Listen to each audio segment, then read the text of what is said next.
छिन्नोऽपि रोहति तरुः छिन्नोऽपि रोहति तरुः क्षीणोऽप्युपचीयते पुनश्चन्द्रः इति विमृशन्तः सन्तः संतप्यन्ते न लोकेषु। सबसे पहले यह जो श्लोक है, इसमें जो विभिन्न संधियुक्त पद हैं, उन संधियुक्त पदों को हम चिन्हांकित करते हैं और उनका संधि विच्छेद करते हैं। इससे श्लोक के भावार्थ को समझने में सरलता होगी। तो छिन्नोपि प्रथम शब्द है, छिन्नः धन अपि इति छिन्नोपि, यहाँ विसर्ग संधि का प्रयोग हुआ है। इसी तरह से क्षीणोप्युपचीयते, क्षीणः धन अपि धन उपचीयते, क्षीणः धन अपि, यहाँ विसर्ग संधि का प्रयोग हुआ। अपि धन उपचीयते, यहाँ पर यण स्वर संधि का प्रयोग हुआ। इसी तरह से शब्द आया है पुनश्चन्द्रः, पुनः धन चंद्रः इति पुनश्चन्द्रः, यहाँ विसर्ग संधि का प्रयोग हुआ। तो इस तरह से हम विभिन्न जो संधि युक्त पद होते हैं, चाहे किसी श्लोक में प्रयुक्त हो या गद्यांश में प्रयुक्त हो, उन्हें हमें चिन्हांकित करना चाहिए और उन्हें हमें संधि विच्छेद कर लेना चाहिए। इससे हम कही गई बातों के भावार्थ को, अर्थ को भली भांति समझ सकते हैं।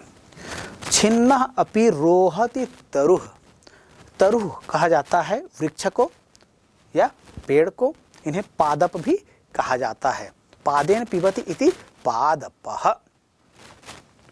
तो छिन्नोपि रोहति तरुः, ध्यान दीजिएगा, तरुः यह जो कर्ता पद है और इसका क्रियापद क्या है, रोहति। कभी कभी प्रश्न पूछा जाता है, छिन्नोपि रोहति तरुः अस्मिन् वाक्ये कर्ता पदम चिनुत, इसमें कर्ता पद कौन सा है, चुन कर लिखो। या कभी कहा जाता है छिन्नोपि रोहति तरुः अस्मिन् वाक्ये क्रियापदम चिनुत। तो इस तरह से कर्ता पद और क्रियापद को चुनने के लिए कहा जा सकता है। तो यह जो वाक्य है छिन्नोपि रोहति तरुः, इसमें कर्ता पद है तरुः और इसी वाक्य में क्रियापद है रोहति। तो कर्ता पद और क्रियापद की हम इस तरह से पहचान कर लिख सकते हैं। तो छिन्नः, छिन्नः मतलब होता है काटने पर, और अपि, अपि यह अव्यय पद है और इसका तात्पर्य होता है भी। रोहति, रोहति का मतलब होता है बढ़ता है। तरुः, तरुः का मतलब होता है वृक्ष, अर्थात वृक्ष, तरुः छिन्नः अपि रोहति, वृक्ष काटने पर भी बढ़ते हैं। आप सब ने देखा है, आपके आसपास बहुत से वृक्ष होते हैं, जिन वृक्षों को काट दिया जाता है उसके बाद भी वे बढ़ते हैं। जैसे आप देख रहे हैं यहाँ कुछ वृक्ष हैं जिनको काट दिया गया है, लेकिन कुछ समय पश्चात देखते हैं तो उन वृक्षों से फिर नई नई कोपलें निकलने लगती हैं, नई नई शाखाएं निकलने लगती हैं, और इस तरह से काटा हुआ जो वृक्ष है वो क्या हो जाता है, जो कटा हुआ वृक्ष है पुनः शाखाओं के निकलने से वो पुनः हरा भरा हो जाता है और बड़ा एक पेड़ बन जाता है।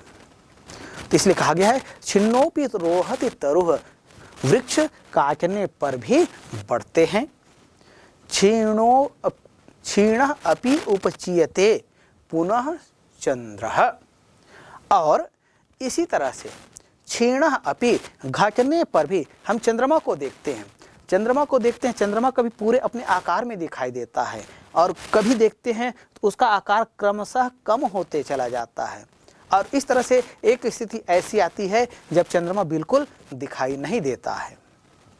चंद्रमा दिखाई नहीं दिया, इसका मतलब क्या हुआ, क्या लुप्त हो गया, क्या पुनः उसका आविर्भाव नहीं होगा, होगा, होता है।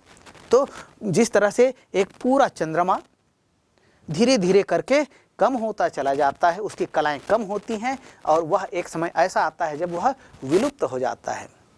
हम पूर्णिमा की तिथि कहते हैं। पूर्णिमा की तिथि वह तिथि होती है जिसमें चंद्रमा पूरा दिखाई देता है और उसके पश्चात क्रमशः वह घटते जाता है और एक स्थिति आती है जब दिखाई नहीं देता है। यह जो समय होता है वह होता है अमावस्या, जिसमें चंद्रमा बिल्कुल दिखाई नहीं देती। लेकिन क्षीणः अपि उपचीयते, कम होते जाने पर भी या नष्ट होते जाने पर भी कलाएं नष्ट होती चली गई, उपचीयते पुनः, फिर से वो क्या करता है, फिर से वृद्धि को प्राप्त करता है, फिर से बढ़ता जाता है। तो जो चंद्रमा अमावस्या के दिन बिल्कुल नहीं दिखाई दे रही थी, वह उसके बाद पुनः क्रमशः धीरे धीरे करके उसकी कलाएं बढ़ती जाती हैं और पुनः वह पूर्णिमा के आते आते पूरे आकार को प्राप्त कर लेती है।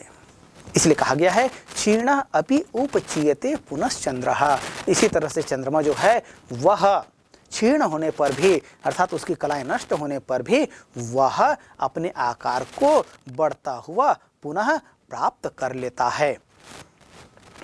इति विमृशन्तः सन्तः, तो जो संत होते हैं वे, इति ऐसा विचार करके, अर्थात संसार में कोई भी चीज शाश्वत नहीं है, जो है वह नष्ट होगा और जो नष्ट हुआ है वह पुनः होगा। इति विमृशन्तः, इस प्रकार विचार करते हुए, संतः, संत जो होते हैं वे, सज्जन जो होते हैं वे, संतप्यन्ते न लोकेषु, लोकेषु मतलब संसार में, न मतलब होता है नहीं, संतप्यन्ते मतलब होते हैं दुखी होते हैं या पीड़ित होते हैं।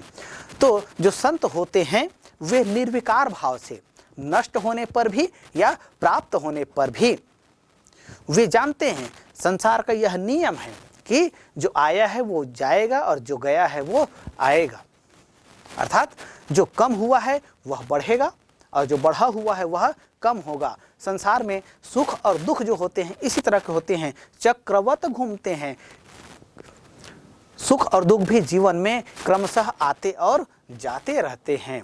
तो इसलिए जो संत होते हैं वे इस सार को जानते हैं, इसलिए इस पर कम होने या नष्ट होने और बढ़ने की स्थिति को विचार करते हुए वे न लोकेषु संतप्यन्ते संतः, संत जो हैं इस संसार में दुखी या पीड़ित नहीं होते हैं। वे संसार के इस मर्म को, इस रहस्य को भली भांति जानते हैं, इसलिए वे दुखी नहीं होते हैं। तो छिन्नोपि रोहति तरुः, काटने पर भी वृक्ष बढ़ते हैं।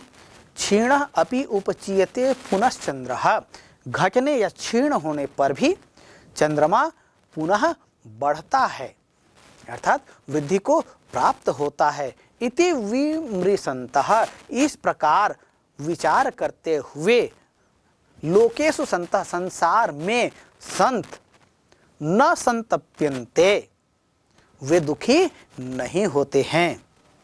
तो ये श्लोक का अर्थ हुआ और श्लोक के आधार पर कुछ प्रश्न पूछे जाते हैं। जैसे क्या प्रश्न पूछे जा सकते हैं? प्रश्न पूछा जा सकता है, वृक्षः इति पदस्य पर्याय पदम अस्मिन् श्लोके किम पदम प्रयुक्तम, अर्थात वृक्ष इस पद के पर्याय अर्थ में कौन सा पद श्लोक में प्रयुक्त हुआ है। तो वृक्षः, हाँ, तो कौन सा पद प्रयुक्त हुआ है? बिल्कुल सही, तरुः। तो वृक्षः इति पदस्य पर्याय पदम अस्मिन् श्लोके प्रयुक्त पदम अस्ति तरुः। इस तरह प्रश्न पूछा जा सकता है, सूर्यः इति पदस्य विपर्यय पदम अस्मिन् श्लोके किम पदम प्रयुक्तम, अर्थात सूर्यः इस पद के विलोम अर्थ में कौन सा पद प्रयुक्त हुआ है। तो सूर्य का विलोम कौन सा शब्द यहाँ प्रयुक्त हुआ है? बिल्कुल सही, चंद्रः। तो सूर्यः इति पदस्य विलोम पदम अस्मिन् श्लोके प्रयुक्त पदम अस्ति चंद्रः, ऐसा लिखे, हो गया। इस तरह से पूछा जा सकता है, लोकेषु, लोकेषु इति पदे प्रयुक्त विभक्ति वचनम लिखत, अर्थात लोकेषु यह जो पद है इसमें कौन सी विभक्ति और वचन का प्रयोग हुआ है यह लिखिए। तो सबसे पहले आपको जानना होगा कि लोकेषु शब्द बना कैसे है। लोकेषु शब्द का मूल क्या है? लोकेषु शब्द का मूल है लोक। लोक शब्द का आप शब्द रूप चलाएंगे तो आप देखेंगे सप्तमी विभक्ति बहुवचन में रूप प्राप्त होता है लोकेषु। सप्तमी विभक्ति में इसका रूप बनता है लोके, लोकयोः, लोकेषु, अर्थात लोकों में, अर्थात संसार में। तो इस तरह से जो विभिन्न पद हैं उसके विषय में प्रश्न पूछा जा सकता है, क्योंकि आपने श्लोक भली भांति समझ लिया है, अर्थ भली भांति समझ लिया है, विभिन्न पदों को भली भांति आपने समझ लिया है, तो निश्चित रूप से इस तरह के जो प्रश्न पूछे जाएंगे इनके उत्तर आप देने में समर्थ होंगे। चलिए आगे बढ़ते हैं। हमारा अगला श्लोक है यथा चतुर्भिः कनकं परीक्ष्यते निघर्षण छेदन तापताडनैः तथा चतुर्भिः पुरुषः परीक्ष्यते त्यागेन शीलेन गुणेन कर्मणा। यथा, यथा का तात्पर्य होता है जैसे, यह अव्यय पद है। जैसे हम हिंदी में उदाहरण कहते हैं उस अर्थ में संस्कृत में प्रयुक्त होने वाला यह पद है यथा। इसका तात्पर्य होता है जैसे। चतुर्भिः, चतुर्भिः, चतुर मूल शब्द है, इसका तृतीय विभक्ति बहुवचन का यह रूप है। और चार प्रकार से कनकम, कनकम कहा जाता है स्वर्ण को। स्वर्ण, सुवर्ण, कनक ये इसके पर्याय हैं। परीक्ष्यते, परीक्ष्यते शब्द कैसे बनता है? परीक्ष्यते का मतलब होता है परीक्षण किया जाता है।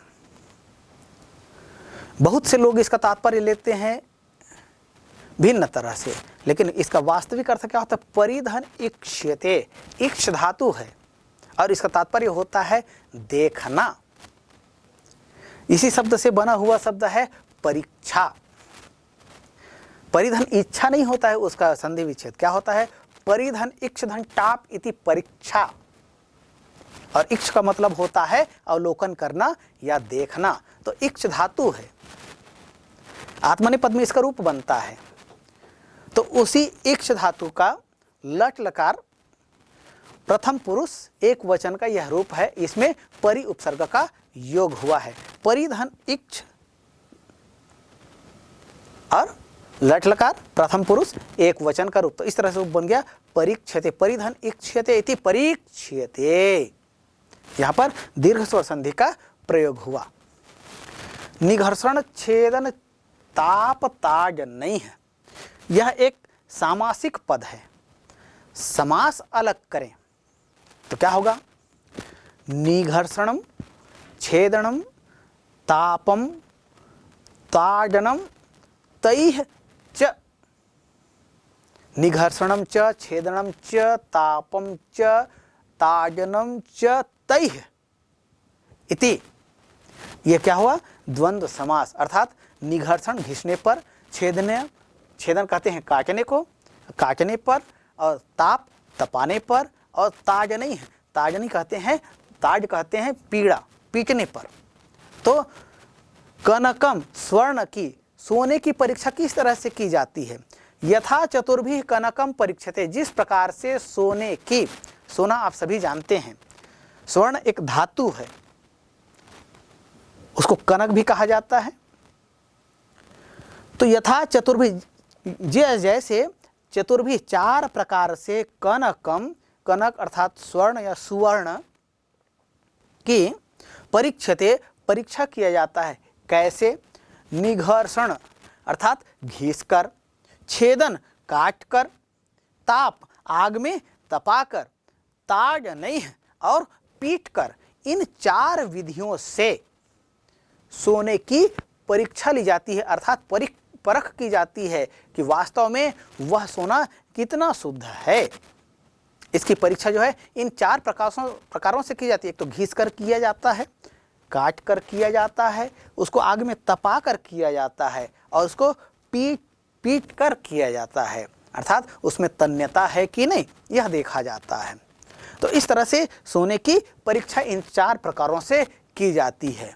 जैसे सोने की परीक्षा इन चार प्रकारों से की जाती है, वैसे ही तथा चतुर्भिः पुरुषः परीक्षते, ऐसे ही 4 प्रकारों से जो पुरुष होते हैं उनकी भी परीक्षा की जाती है।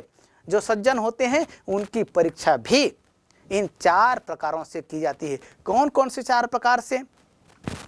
त्यागेन, त्याग से, यदि वह सज्जन है तो उसमें त्याग का गुण होना चाहिए। शीलेन, वह व्यवहारशील होना चाहिए, व्यवहार से, शील से या व्यवहार से। और गुणेन, और गुणों से। कर्मणा, और कर्म से। अर्थात जो सज्जन है उनमें त्याग, शील, गुण और कर्म, इन 4 प्रकारों से उसकी परीक्षा की जाती है।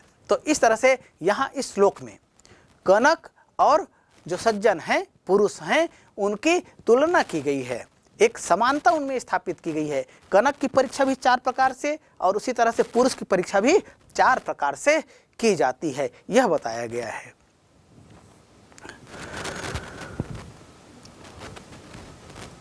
इस श्लोक में आइए इस श्लोक का अर्थ एक बार देखते हैं। यथा चतुर्भिः कनकम परीक्षते निघर्षण छेदन तापताजनिः तथा चतुर्भिः पुरुषः परीक्षते त्यागेन शीलेन गुणेन कर्मणा। जिस तरह घीस कर, काट कर, आग में तपाकर और पीट कर, इन 4 विधियों से सोने की परीक्षा की जाती है, परीक्षण किया जाता है, उसी प्रकार त्याग, शील, गुण और कर्म, इन 4 आधार पर पुरुष का परीक्षण किया जाता है। अब श्लोक से संबंधित विभिन्न प्रश्न भी पूछे जा सकते हैं, जैसे अस्मिन् श्लोके प्रयुक्त अव्यय पदम चिनुत, अर्थात इस श्लोक में कौन से अव्यय पदों का प्रयोग हुआ है उनको चयन करके हमें लिखना है। तो अव्यय पद के विषय में आप जानते हैं, अव्यय पद वे पद होते हैं जिनका प्रयोग किसी भी वाक्य में किया जाए, उनका स्वरूप कभी बदलता नहीं है, वे पद अव्यय पद हैं। तो ऐसे कौन से पद हैं? जैसे हम देखते हैं यथा, इसका स्वरूप कभी बदलता नहीं है, इसलिए क्या हुआ? अव्यय पद है। इसी तरह से तथा, यह कौन सा है? यह भी अव्यय पद है। तो इस श्लोक में जो प्रयुक्त अव्यय पद हैं वे हैं यथा और तथा। शेष जो शब्द हैं वो उनके रूप बनते हैं, उनका स्वरूप बदल जाता है, इसलिए वे पद अव्यय नहीं हैं। श्लोक से संबंधित प्रश्न पूछा जा सकता है, जैसे स्वर्णम इति पदस्य पर्याय पदम अस्मिन् श्लोके किम पदम प्रयुक्तम, अर्थात स्वर्ण, स्वर्णम यह जो कहा गया है इसके पर्याय के रूप में इस श्लोक में कौन सा पद प्रयुक्त हुआ है? तो कौन सा पद प्रयुक्त हुआ है? बिल्कुल सही, कनकम। तो स्वर्णम इति पदस्य पर्याय पदम अस्मिन् श्लोके प्रयुक्त पदम अस्ति कनकम। इसी तरह से भिन्न तरह से प्रश्न पूछा जा सकता है, जैसे क्रिया रूप को पहचानने के लिए कहा जा सकता है, जैसे परीक्षते इति क्रिया पदे किम लकारम प्रयुक्तम, इसमें कौन सा लकार का प्रयोग हुआ है? तो आप चूँकि भली भांति इसको अध्ययन किए हैं, पढ़े हैं, समझे हैं, तो उत्तर बता सकते हैं परीक्षते इसमें क्या है? यह लट लकार है। और फिर पूछा जाए तो आप बता सकते हैं कि नहीं, लट लकार का प्रथम पुरुष एक वचन का यह रूप है। और साथ ही आप यह भी बता सकते हैं कि परिधन इक्ष धातु में फिर लट लकार प्रथम पुरुष एक वचन का यह रूप है, तब जाकर बनता है क्या?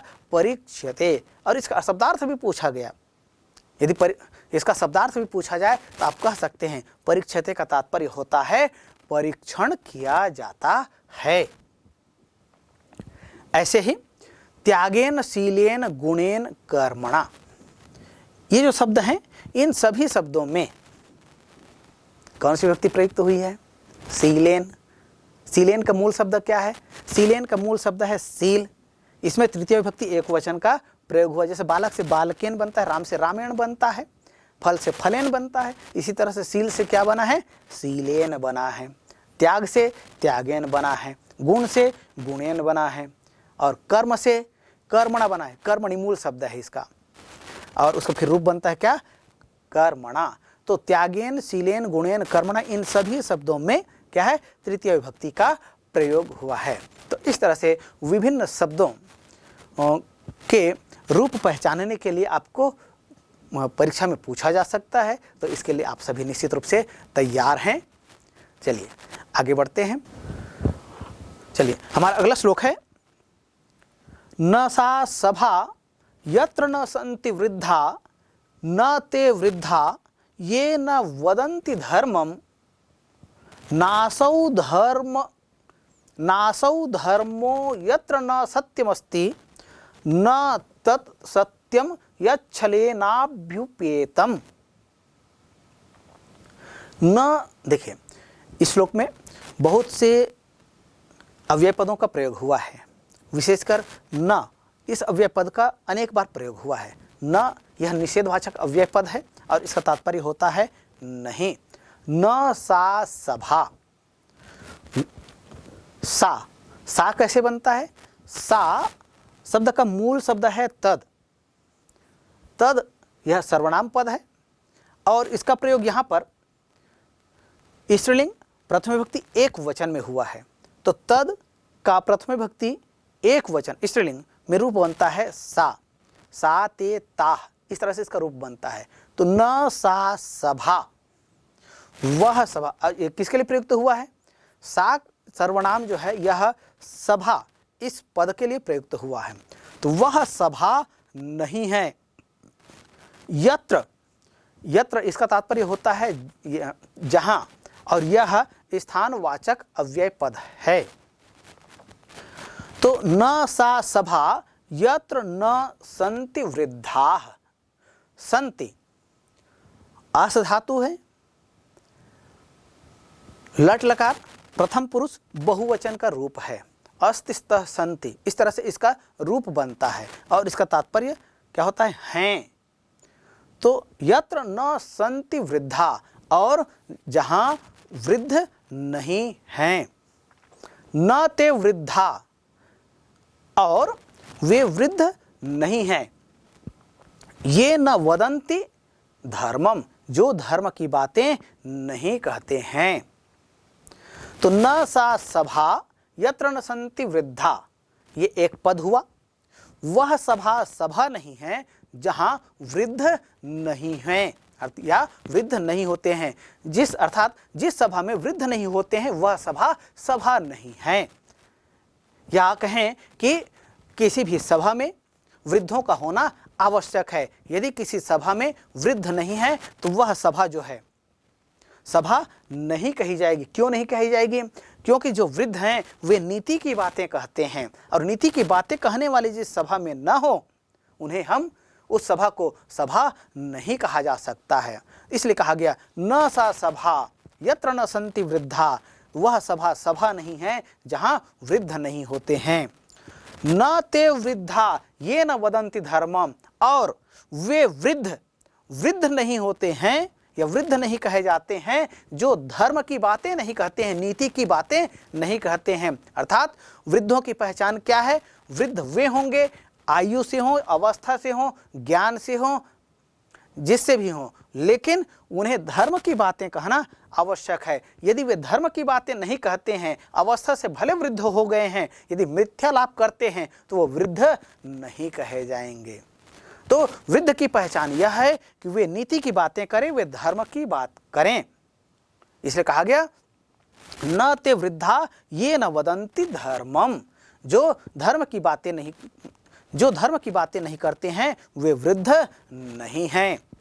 नासौ धर्मौ यत्र न सत्यमस्ति, और वह धर्म नहीं है।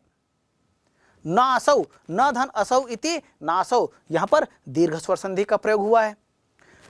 तो नासौ धर्मो यत्र न सत्यमस्ति, धर्मो यत्र, यह संधि पद है, संधि को अलग करें। धर्मः धन यत्र इति धर्मो यत्र, यहाँ पर विसर्ग संधि का प्रयोग हुआ है। तो नासौ धर्मो यत्र न सत्यमस्ति, सत्यमस्ति को भी तोड़ दीजिए, विच्छेद कर दें। सत्यम धन अस्ति इति सत्यमस्ति, यहाँ पर व्यंजन संधि का प्रयोग हुआ। तो नासौ न धन असौ सत्यमस्ति, सत्यम धन अस्ति, और धर्मो यत्र धर्मः धन यत्र। तो इस तरह से संधि युक्त जो पद हैं उन पदों को हम अलग करें तो अर्थ को समझना सरल होता है। इसी तरह से एक और पद दिख रहा है, यत् छलेनाभ्युपेतम। यत् धन छलेन धन अभि धन उपेतम।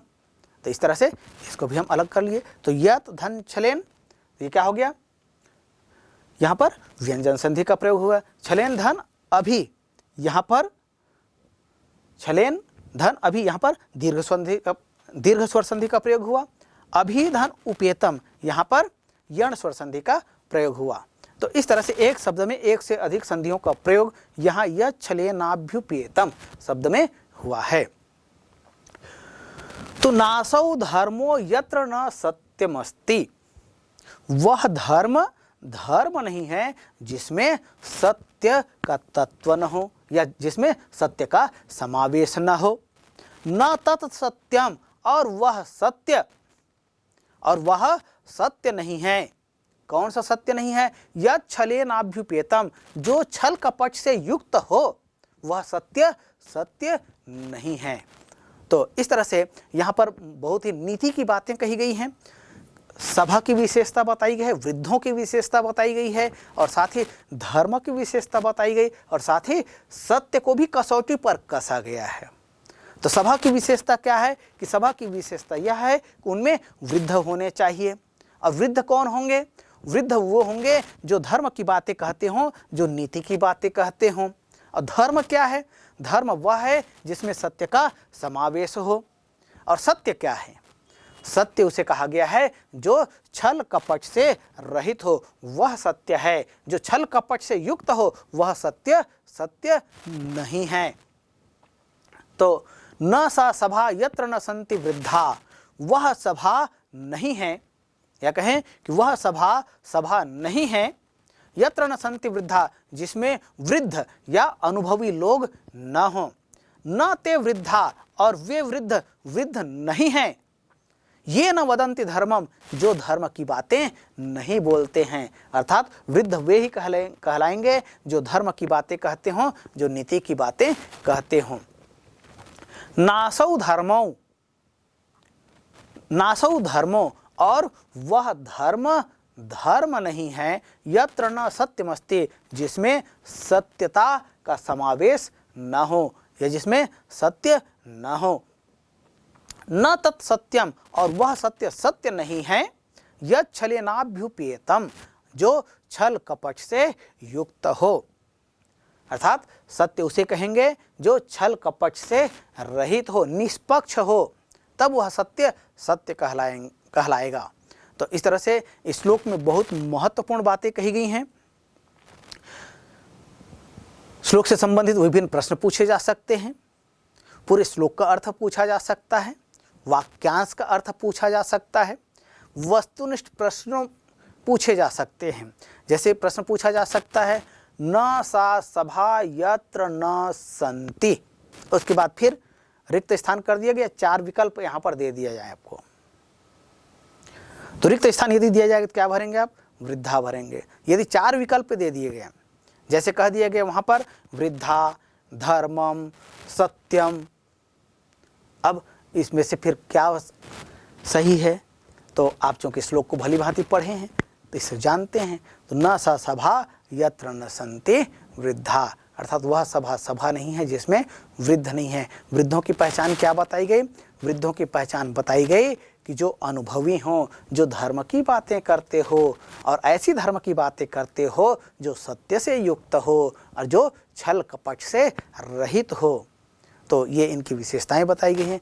श्लोक से संबंधित इस तरह के विभिन्न प्रश्न पूछे जा सकते हैं। श्लोक का अर्थ, भावार्थ पूछा जा सकता है, और श्लोक से संबंधित यह भी प्रश्न पूछा जा सकता है कि श्लोक में प्रयुक्त जो अव्यय पद हैं उन अव्यय पदों को आप चुनकर लिखें। तो अव्यय पद कौन कौन से हैं? जैसे न, यह अव्यय पद है, यत्र अव्यय पद है। इसी तरह से न का प्रयोग बार बार आया है, तो न और यत्र जो है इसमें क्या है? ये अव्यय पद प्रयुक्त हुए हैं। प्रश्न पूछा जा सकता है, कथयन्ति इति पदस्य पर्याय पदम अस्मिन् श्लोके किम पदम प्रयुक्तम, अर्थात कथयन्ति इस क्रियापद के पर्याय के रूप में इस श्लोक में कौन सा पद प्रयुक्त हुआ है। कौन सा प्रयुक्त हुआ है? बिल्कुल सही, वदन्ति। तो उत्तर लिखेंगे कथयन्ति इति पदस्य पर्याय पदम अस्मिन् श्लोके प्रयुक्त पदम अस्ति वदन्ति।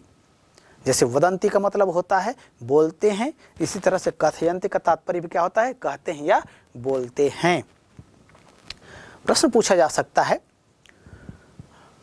अधर्मम इति पदस्य विपर्यय पदम अस्मिन् श्लोके किम पदम प्रयुक्तम, अर्थात अधर्मम इस पद के विलोम पद के रूप में कौन सा पद इस श्लोक में प्रयुक्त हुआ है। उत्तर क्या होगा? बिल्कुल सही, उत्तर है धर्मम।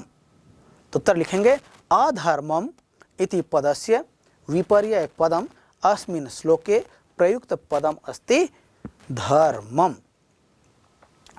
ऐसे ही श्लोक में जो संधियुक्त पद हैं, जैसे नासौ, इसका संधि विच्छेद करने के लिए कहा जा सकता है। धर्मो यत्र, संधि विच्छेद करने के लिए कहा जा सकता है। सत्यमस्ति, संधि विच्छेद करने के लिए कहा जा सकता है। यच्छलेनाभ्युपेतम, इसको भी संधि विच्छेद करने के लिए कहा जा सकता है। तो इन सभी का हमने संधि विच्छेद करके देख लिया है। निश्चित रूप से आप अभ्यास भी करेंगे इसका, और इस तरह के जो प्रश्न पूछे जाने वाले प्रश्न हैं, इन प्रश्नों को भी आप सरलता से हल कर पाएंगे।